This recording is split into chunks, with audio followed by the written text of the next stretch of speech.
Welcome to Electrical Machine Lab. Today we will going to perform a practical study of 3-point starter and reversal of DC shunt motor. So before doing practical, we will try to understand what is the objective of this practical is that to understand the need of a starter. What is the need of a starter? And second is that what is the method to change the direction of rotation, what is the application in industries, and which is the good method, because there are two methods are there. So every one method have some advantage, and which method is going to accepted in the industry because of its suitability. Now study of starter. So for any DC machine, armature current is given by Ia is equal to V minus Eb upon Ra, where V is the supply voltage, Eb is the back EMF, and Ra is the armature resistance. And we know that the armature resistance is always small in the range of say 0.5 or 1 ohm, or it may be highly 1.5 ohm or 2 ohm is that means the resistance is small. At the time of starting, back EMF is 0. Why it is 0? Since back EMF is given by phi Z and P upon 60A. Z is the number of conductor, N is the speed, P is the number of pole, A is the number of parallel path. So if you take the at the time of starting, speed is 0, so entire term becomes 0.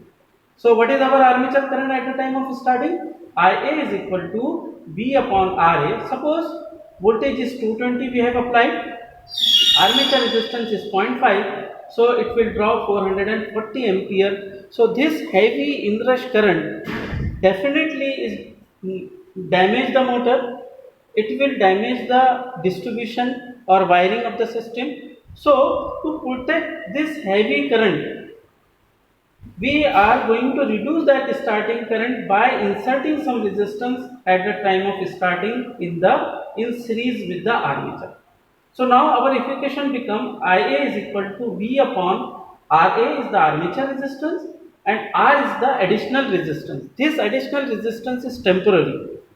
Just when we pick up, just the motor get started, back EMF is going to develop, and now the armature become V minus Eb. For example, V is 220 and armature back EMF is 200, so 20 divided by Ra. So this, or it may be again, it may be the back EMF is 210. So we found that the armature current it's normal value, isn't it? So the starter is nothing but to put some external resistance in series with the armature under starting period. Once the motor pick up the speed, we will gradually cut out the resistance.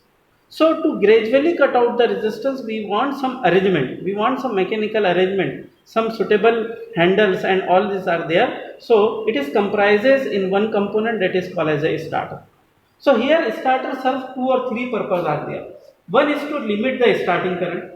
So we have added the resistance, this is the resistance, it is get added in series with the armature. So now this resistance is connected in series with the armature. Whereas we have added some more component in the starter to make it as a protection devices, isn't it? So we have added 2 coil, one is the over current coil, that is a over current protection, one is the under voltage coil, so it is a under voltage protection. How it works? Now, what are the different components? This is the handle. Handle, it is the off position. This is your off position. I will write over here.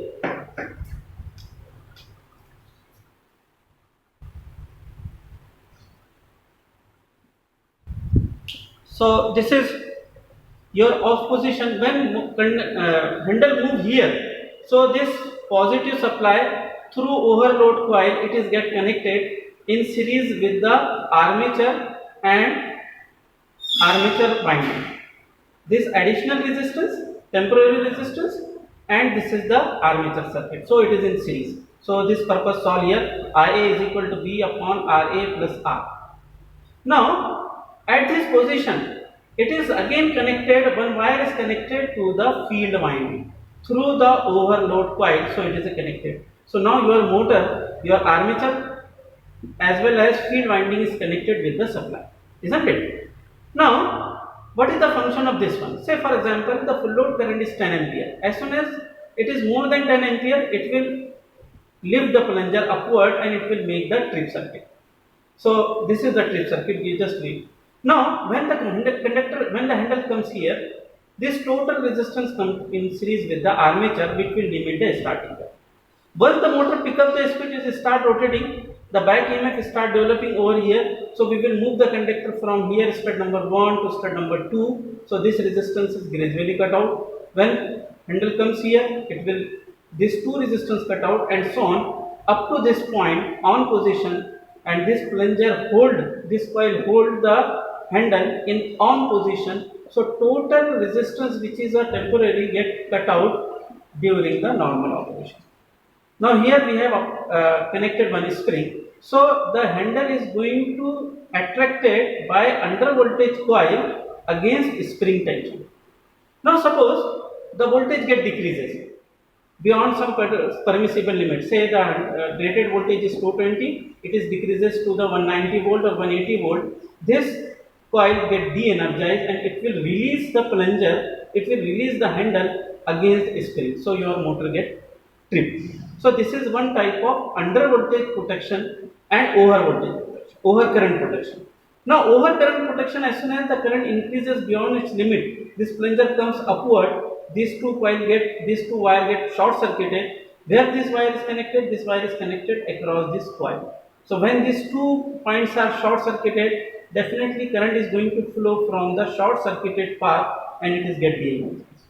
So by passing this current in the under voltage coil, it will release the handle. So by this way we can give the sort of protection, that is over current protection or short circuit protection as well as under voltage protection, in addition to decrease the starting current. So your starter comprises of 3 functions. One is to reduce the starting current at the time of starting by inserting some external resistance, temporarily external resistance in series with the armature. Second, it gives the over current protection, it will give the under voltage protection. So this is the study of starter. In the practical session, we are going to see the inside the starter by some models over there. Now second part of the practical is the reversal of the DC shunt motor. Now reversal, why we need the reversal of direction? In many applications we want the motion in the x and y axis. Say for example, crane is there. We have to lift the material, we have to haul the material. So the direction of rotation should be both sides. Similarly, crane which is mounted in the machine shop, you have to move the crane from one direction to the other. You have to lift, means the motor should be rotated in both directions.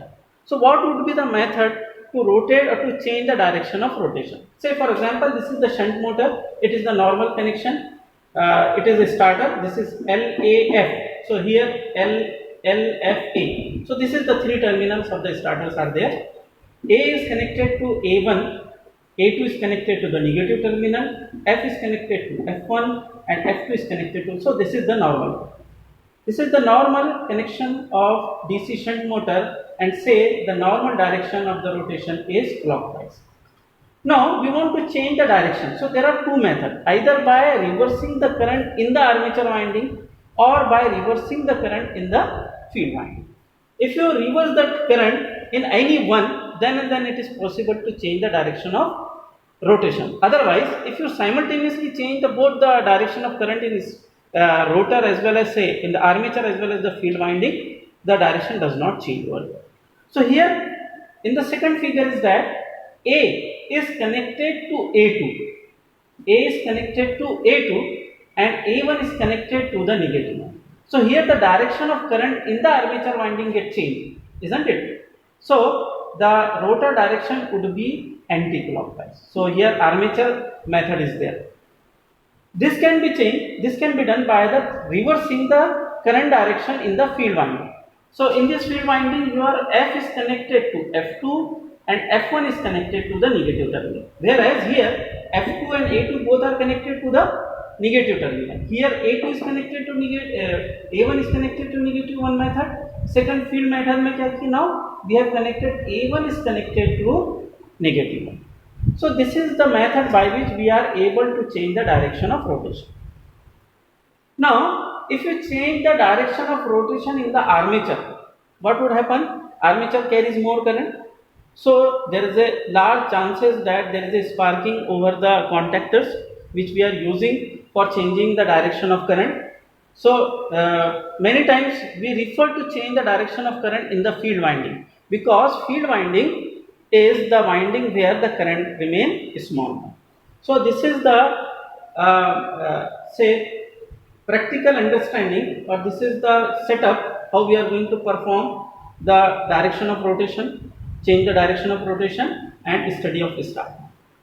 Now we will move to the practical setup where we are able to understand how to change the direction of rotation on the DC shunt motor.